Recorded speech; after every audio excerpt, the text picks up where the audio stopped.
Hadiah Duria Fefu. Ya, jadi kalau kita diniaskan begitu ya. Hadiah Duria Irama Iraina. Bye-bye. Turia Sisoki. Kalau nanti saya tanya, Mas Salomkan dalam bahasa Yerusalem, jawabnya Anitov. Gitu ya. Anitov. Saya baik. Mas Salomka?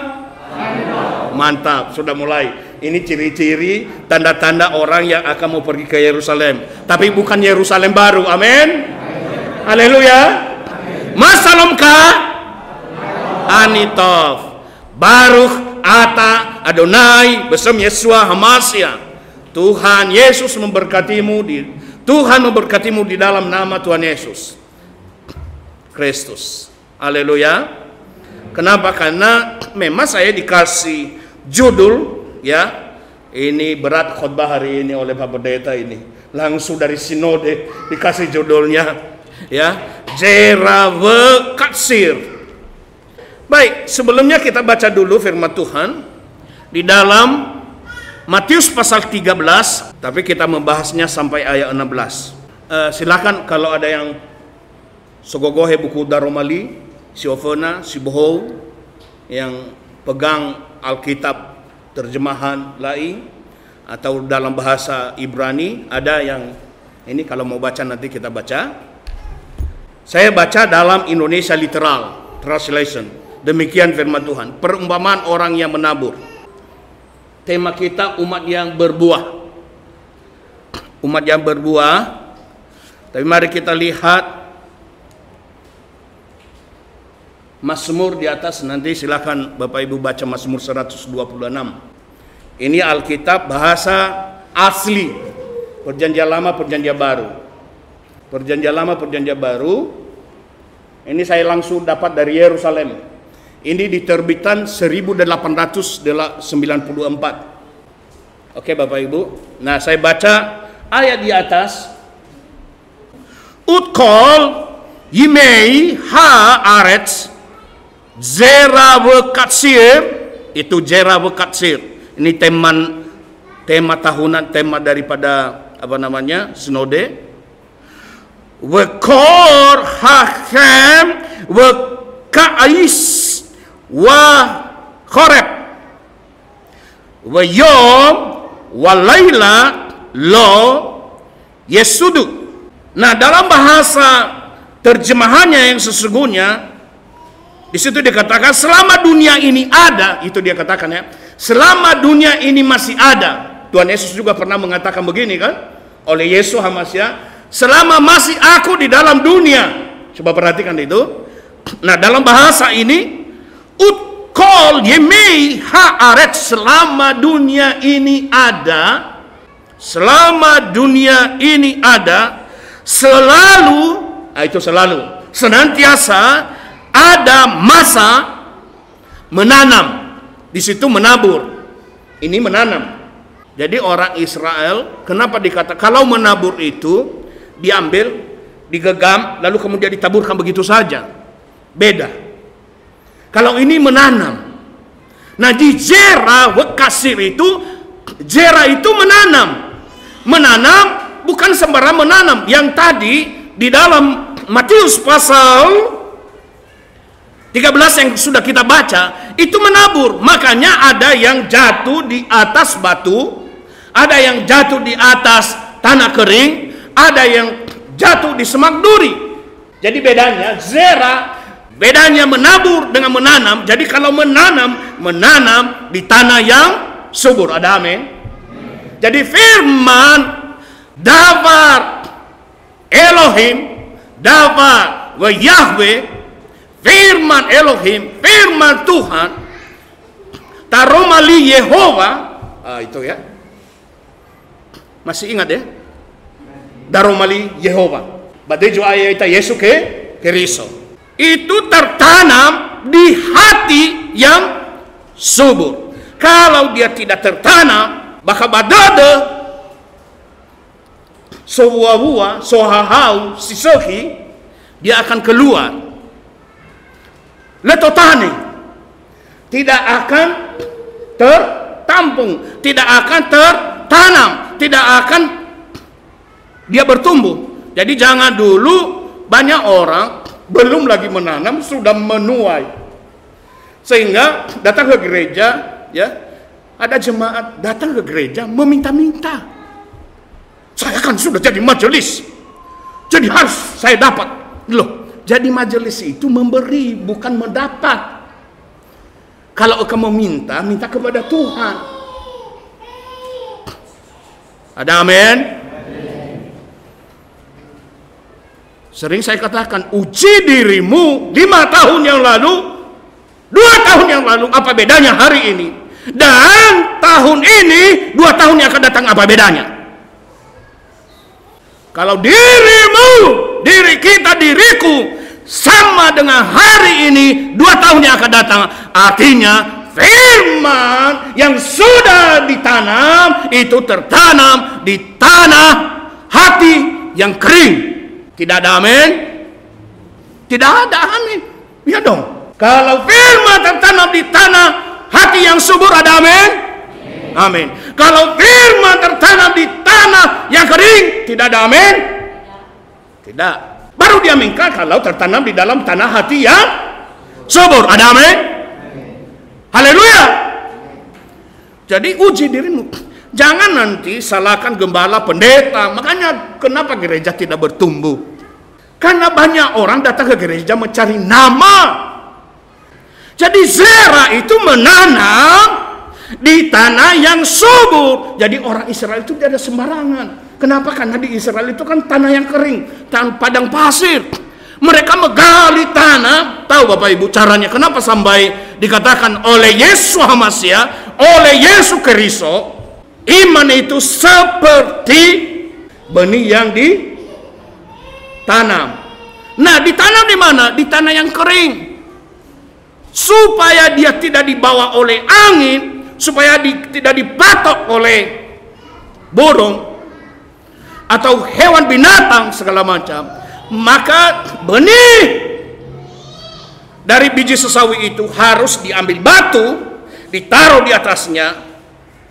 Lalu batu itu menindihnya, semakin lama semakin tertindih, semakin lama semakin tertindih, semakin lama semakin tertindih, sampai dia sampai di dalam tempat aliran sungai. Dan di dalam bisa jadi 10 meter, bisa jadi 15 meter, 30 meter. Lalu dari situ dia menemukan air. Setelah itu dia berakar. Maka firman itu harus berakar. Firman, iman itu timbul dari pendengaran akan firman Kristus. Roma 10 ayat 17. Jadi setelah dia bertumbuh, dia tumbuh belum keluar daunnya. Yang besar dulu akar. Jadi setelah itu batu ini, apakah dia lepaskan batu ini? Tidak.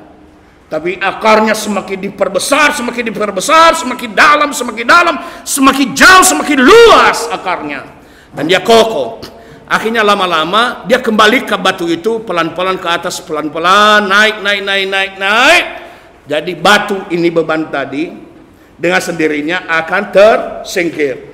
Dan dikatakan oleh Tuhan Yesus, oleh Adonai Yesus Hamasiah, katakan apa?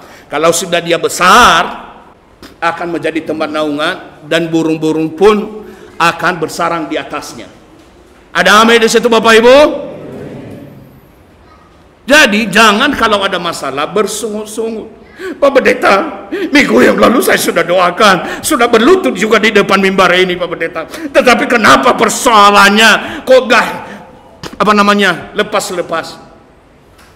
Persoalan pergumulan itu untuk mempertajam, memperkuat iman kita.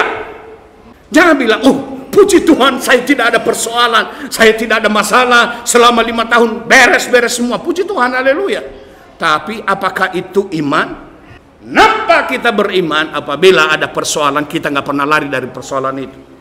Tapi semakin kita bersandar, semakin kita bergantung kepada Yahweh Elohim di sorga. Kenapa? Karena dia adalah Yahweh Jebaot, Tuhan alam semesta yang menguasai alam semesta ini. Jangan bilang, pendeta Avolo luar biasa. Siapa bilang? Siapa bilang saya luar biasa? Nggak ada apa-apanya. Nggak ada apa-apanya. Sudah lebih setahun tidak punya gaji. Sudah setahun lebih nggak punya tunjangan. Sudah setahun lebih nggak ada uang. Tapi berkat Tuhan mengalir bagaikan sungai Yordan. Haleluya. Dari mana? Saya tidak tahu dari mana. Kadang-kadang jam 8 malam ada yang ketuk pintu. Pak Pendeta masih tidur atau tidak? Kadang-kadang sore ada yang bawa karung beras. Kadang pagi hari Minggu ada yang bawa 5 kilo ikan. Kadang bulan depan bawa 1 tandan pisang. Saya bilang saya ingat di daerah saya di Yerusalem Nias. Ya. Kalau pendeta datang khotbah, wah bisa repot besok pulang dari gereja, bisa ada anak babi di sebelah kiri, sebelah kanan ya, ayam di sebelah kiri, di punggung ada beras, kemudian ada pisang, ada ini macam-macam. Toh uang, buktinya uang tidak memberikan kehidupan. Betul? Orang bilang, oh gak bisa hidup kita kalau gak ada uang. Siapa bilang? Memangnya zaman Adam dulu ada uang? Memangnya zaman Abraham ada uang? Gak ada. Yang adalah buah-buahan, yang adalah makanan, minuman, semuanya tersedia. Yang ditanam, itu yang disebut dengan zera. Zera ditanam di tanah yang subur. Jadi firman harus ditanam di tanah hati yang subur. Jangan ditanam di hati yang kerak. Orangnya bilang begitu, yang kerak. Haleluya. Saudara-saudara, kita harus mengubah pola pikir kita, mindset kita. Mindset, pola pikir kita, cara kita berpikir harus sama. Yang sedang beribadah ini, sedang mendengar firman Tuhan ini, itu sama nanti di rumah. Seperti itu. Bawa di rumah, jangan 1 jam hilang. Di sini sukacita, di rumah sukacita selama-lamanya. Ada amin. Haleluya. Saya baca sekali lagi ayat ini supaya lebih mantap dia. Utkol yemei haaretz zera, selama dunia ini ada, yemei ada, dari kata haya. Haya ketika di Kejadian pasal 1 dikatakan di situ, Beresit bara Elohim edah sama ibu et haaret. Jadi ada dari yang tidak ada, Tuhan jadikan. Nah, kenapa hasil dari apa yang kita tanam itu tidak nampak? Karena kita kurang bijaksana, kurang hikmat di dalam menanam. Kita menanam sembarangan. Kita tidak, untuk menanam itu membutuhkan proses. Pertama-tama apa? Kalau menanam, Bapak Ibu yang punya sawah, yang punya ladang, yang punya tanaman. Apa yang pertama dipersiapkan? Pertama, untuk menanam harus ada apa? Lahan. Harus ada tempat. Tempat, jangan tempat punya orang. Nanti akan bermasalah, betul? Mungkin sementara dibiarin aja dia dulu menanam di situ, nggak apa-apa. Tapi nanti ketika sudah mulai tumbuh, dia persoalkan. Harus ada tanah, harus ada tempat. Yang kedua, tempat yang ada itu harus dipersiapkan. Semua semak-semaknya dibuang, semua rumputnya dibuang, tanahnya digali, digemburkan. Jadi sebelum kita berangkat ke rumah, harus ada hati yang siap dulu menerima firman Tuhan. Siapkan dulu diri kita untuk terima firman Tuhan. Apapun enak gak enak, pahit manis terima. Jangan mau yang manis-manis terus. Yang manis-manis itu akan menjadi penyakit. Tapi jangan juga pahit-pahit terus. Sekali-sekali pahit, ya manis. Asam manisnya ada. Nikmati hidup itu. Setelah digemburkan, bibit itu pun harus dipilih. Lalu disiapkan dia, baru setelah itu ditanam. Lalu setelah ditanam akan dijaga. Jangan sampai idou fofo. Ini saya buka ya. Izin dulu. Ya udah berkeringat ya. Jangan sampai dimakan sama hewan, dijaga. Kalau perlu setiap hari, pagi, sore. Kemudian disiram. Setelah disiram, menunggu proses waktu. Jangan baru tanam, lihat besok kok belum bertumbuh-tumbuh, kok belum berbuah. Nah seperti itu, ada proses waktu yang dibutuhkan. Ada di situ kesabaran, ada ketekunan, ada kesetiaan yang disertai dengan doa dan ucapan syukur terus-menerus. Sesuai dengan kata Rasul Paulus, hendaklah engkau berdoa senantiasa jangan berhenti. Itu yang disebut dengan tadi apa namanya? Di dalam bahasa Ibraninya yisbotu, terus menerus tidak berhenti. Itu ada kata lo di situ, lo yisbotu, tidak akan berhenti. Dia selalu menanam, sudah selesai menanam, dia menanam lagi, baru hasil. Wajib kasir, itu menuai. Nah, waktu menuai pun bekerja. Amin. Jadi waktu menanam bekerja, waktu menuai pun bekerja.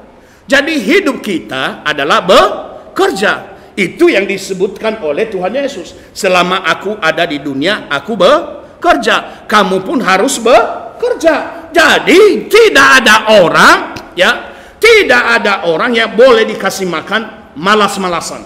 Dia harus bekerja. Lalu mungkin tanya, Pak Pendeta, bagaimana kita bekerja? Orang ini PSBB, orang ini work home. Kita harus kerja di rumah. Iya, bekerja di rumah. Apa saja bisa kita lakukan di rumah. Bisa. Di dalam rumah bisa jualan. Bahkan di kamar pun bisa jualan sekarang. Dengan hanya telapak tangan. Amin. Saya ajari anak-anak muda. Kalian dong sambut perkembangan zaman ini. Dan ada beberapa anak muda yang bisa menguasai dunia digital itu. Dan mereka bekerja. Ada yang keluar dari tempat pekerjaannya. Gaji udah bagus-bagus. 6 juta dia keluar. Berhenti. Di Yamaha Padang itu, pusat kerja di sana, manajer, dia berhenti. Lalu kemudian dia bekerja. Kadang-kadang dia jam 12 malam bekerja. Kadang pagi. Seenak-enaknya dia bekerja. Tapi dia tetap kerja. Lebih besar hasilnya daripada dia kerja sama orang. Dia sekarang buat pekerjaan sendiri. Dan tidak ada yang melarang. Ada amin. Tinggal bagaimana kita. Bagaimana kita mau menyambut hal ini. Dikatakan wat kasir. Nah, ini menuai. Jadi menuai dari hasil menanam yang sudah dilakukan tadi, Bapak Ibu. Itu yang saya katakan tadi. Kenapa saya katakan uji diri kita tahun ini kan biasanya setahun ada evaluasi. 2 tahun ke depan ada perubahan apa? Sudah naik tangga berapa? Di sini dikatakan tadi, maka dia ada yang hasil 100 kali lipat 3. Coba kita renungkan, kenapa dimulai 100 kali lipat, 60 kali lipat, 30 kali lipat. Biasanya kan orang mulai dari hal yang kecil. Tuhan Yesus katakan, ya, siapa yang setia kepada perkara kecil, kepadanya perkara besar diberikan kepadanya. Betul ya? Ini kenapa dimulai dari atas? 100 kali lipat, 60 kali lipat, 30 kali lipat. Artinya apa? Kalau kita memulai dari atas, pemilih sorga selalu diberikan 100 kali lipat. Nanti bisa hasilnya 60, minimal 30 kali lipat. Maka segala sesuatu mulai di dalam dia. Makanya Matius pasal 6 ayat 33 dikatakan, carilah dahulu kerajaan Elohim, kerajaan sorga, dan kebenarannya, semuanya itu akan ditambahkan kepadamu. Kalau kita udah mencari kebenaran, firman Tuhan, sudah mencari kerajaan sorga, sudah stay di dalam rumah Tuhan, sudah tinggal di dalam rumah Tuhan, rumah kita dijadikan menjadi Beit Villa, menjadi rumah doa. Percayalah, minimal bisa kita terima hasilnya 30 kali lipat. Tapi bukan retenir ya. Ada di jemaah saya, karena dia retenir keluar. Karena saya terus gencarkan, saya bilang nggak bisa. Itu dosa, saya bilang. Engkau membungkangkan uang, dosa. Tapi itu anak-anak saya bilang itu dosa. Cari pekerjaan lain, saya bilang. Tapi saya membantu orang, saya bilang tidak. Kamu tidak membantu orang, tapi kamu mencekik orang. Tapi terbantu dia sementara, iya sementara. Tapi engkau bagaikan lintah darat. Ini mungkin kasar ini ya. Mohon maaf. Buktinya apa? Baik-baik awalnya, akhirnya apa? Yang kedua caci maki, bahkan bunuh-bunuhan terakhir. Dan firman Tuhan sudah melarang hal itu. Jadi zerawat kasir, ya, menanam dan menabur itu adalah dalam kebenaran. Tidak ada merugikan orang lain. Tidak ada membuat orang lain dirugikan. Tapi zerawat kasir itu membuat orang lain diuntungkan. Selain kita untung 100%, 60%, 30%, orang lain pun diuntungkan. Maka semakin berlimpah-limpahlah rezeki kita hari lepas hari. Makanya firman dikatakan, hai pemalas, Amsal pasal 6, belajarlah kepada semut. Dia selalu menyediakan apa yang diperlukannya. Ini yang contoh-contoh saya katakan tadi, kalau ditanam di daerah-daerah yang tandus, menindih, bukan saja merusak rumah orang, tapi merusak dirinya sendiri. Tanah itu memberikan contoh kepada kita. Saya memberikan contoh-contoh anggur. Kenapa? Karena anggur itu adalah makanan pokok di Israel. Pertama, Tuhan menjadikan air menjadi anggur. Itu adalah mujizat yang pertama. Jadi harus ada mujizat-mujizat dalam hidup kita ini. Jadi mari kita menanam di tanah yang subur, sehingga kita pun menuai hasil yang berlipat-lipat kali ganda. Yang terakhir, saya mau mengatakan, kita beribadah kepada Tuhan, kita bergereja, kita melayani Tuhan. Jangan menjadi rutinitas. Jangan menjadi tradisi. Memang hari Minggu harus ke gereja. Bukan. Jangan menjadi tradisi untuk beribadah. Jangan menjadi rutinitas beribadah. Jangan menjadi rutinitas berdoa. Jangan menjadi rutinitas baca firman Tuhan. Jangan menjadi tradisi mendengarkan firman Tuhan. Tapi ke gereja karena kebutuhan. Amin. Doa karena kebutuhan. Baca firman Tuhan karena kebutuhan. Makanya Yesus mengatakan, berbahagialah orang yang haus dan lapar akan kebenaran firman Tuhan, karena mereka akan mendapatkan kerajaan surga. Kabot et Yahweh, ada kemuliaan Tuhan, ada kekuasaan Tuhan. Ini hasil tadi katsir ini dia. Tapi ini bukan, ini bunga-bunga kehidupan. Jadi orang yang sudah menabur dengan benar menghasilkan ada 100 kali lipat, ada 60 kali lipat, ada, ya itu proses saudara. Proses. Maka harus menghasilkan buah roh. Ini buah rohnya ini saudara. Mari kita lihat satu-satu, boleh begitu saya putar di atas. Apa? Kasih. 2, sukacita. 3, damai. 4, kesabaran. Kemurahan. Kebaikan. Iman.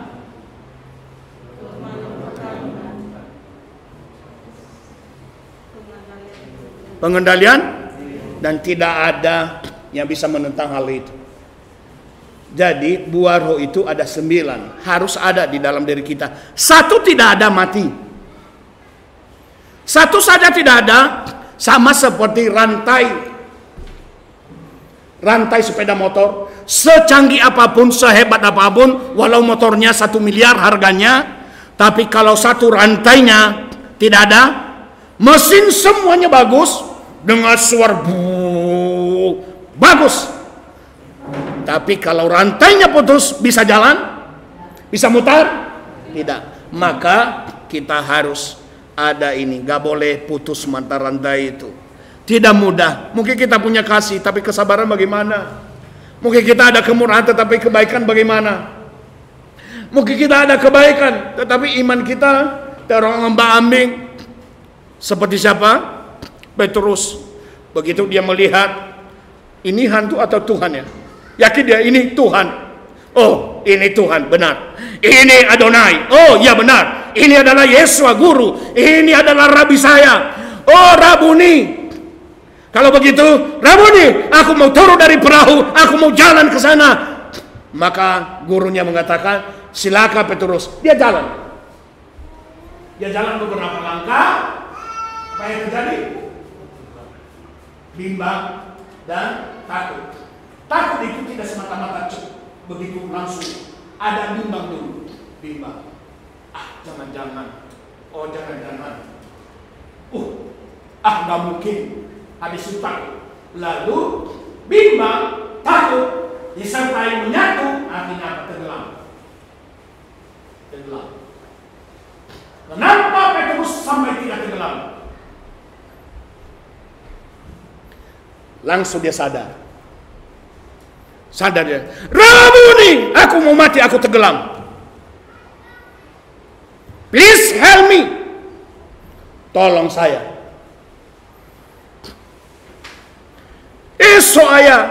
Tuhan Yesus. Kalau kita timbang, kita hitung dosanya Petrus dengan dosanya Yudas, mana lebih besar? Lebih besar dosa Petrus. 3 kali menyangkal. Belum lagi di dalam laut tadi ragu-ragu. Belum lagi dia memotong telinga daripada tentara Romawi. Belum ketakutan dengan seorang wanita tua. Belum ketakutan dengan seorang anak-anak. Dosanya banyak. Tapi kenapa Petrus ya diselamatkan? Yudas tidak diselamatkan. Tuhan menyelamatkan, mau nggak menyelamatkan Yudas? Mau. Tapi persoalannya adalah Yudas tidak mau diselamatkan. Dia mengakhiri hidupnya dengan apa? Dia memutuskan kehendak Tuhan. Dia tidak mau mengikuti kehendak Tuhan. Karena hak kematian itu adalah miliknya Tuhan, bukan milik manusia. Tapi Yudas mengakhiri hidupnya dengan gantung diri, lebih mendengarkan iblis daripada suara Roh Kudus. Maka tidak ada kesempatan bagi dia untuk diampuni. Petrus menyesal dan bertobat, sekalipun dia akhirnya dipegal, tapi dia tetap diampuni. Dan Petrus menulis beberapa surat pengembalaan. Masih ada kesempatan Bapak Ibu. Masih ada kesempatan untuk kita bertobat bersama-sama. Pendeta juga manusia harus bertobat, amin. Tapi kita bukan orang berdosa. Saya selalu mengajarkan itu. Saya mau tanya, kita orang berdosa atau bukan? Pasti kita akan berdebat mengenai hal ini. Ini baru tuntas ini untuk menjawab ini 6 bulan mengikuti PA. 6 bulan baru mengerti. Oh, pendeta Avolo mengatakan kita bukan orang berdosa karena ini. Oke, saya ikuti dulu.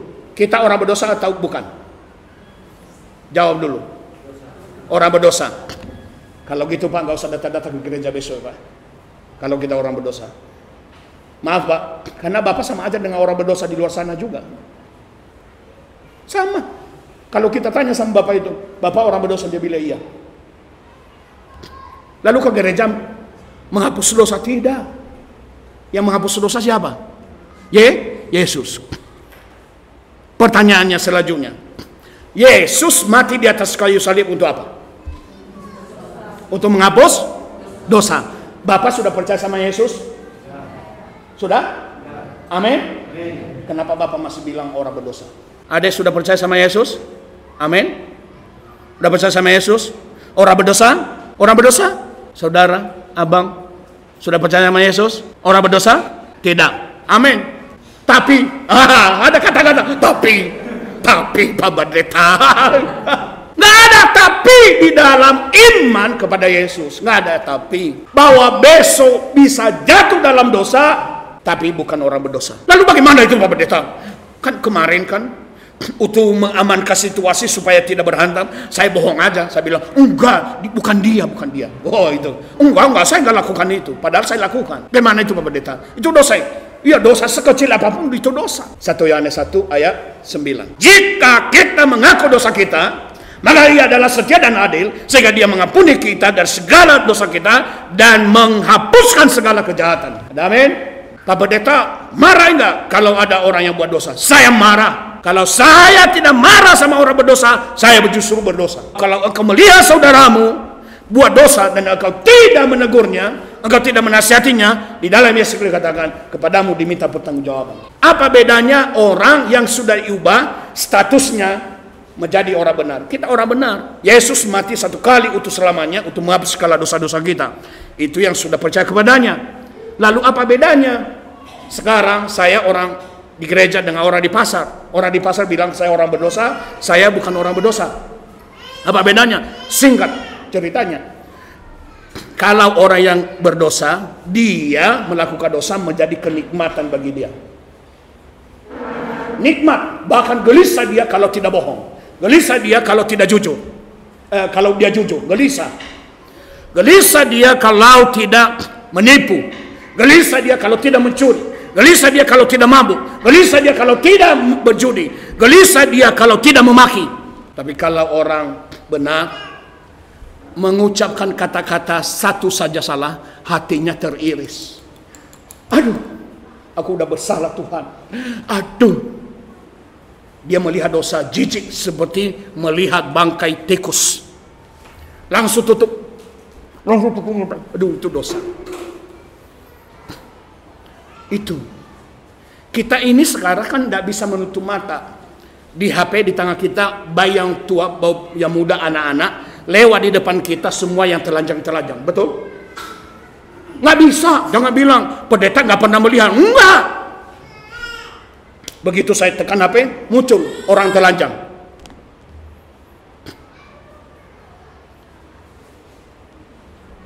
Berdosa nggak ketika saya melihat? Tidak. Saya berdosa ketika melihat muncul, muncul dia. Lalu kemudian saya telusuri. Dari mana dia ini? Sampai akhirnya kemana? Apa yang dilakukannya? Wah, itu namanya dosa, betul? Di sini enggak, di sono ada, di sini enggak Pak ya, amin. Tapi begitu lihat, ini enggak benar. Tuhan, kuduskan hati, pikiran saya. Itu orang yang benar. Jadi kalau ditanya, orang berdosa Bu? Orang berdosa atau orang benar? Halo Bu? Orang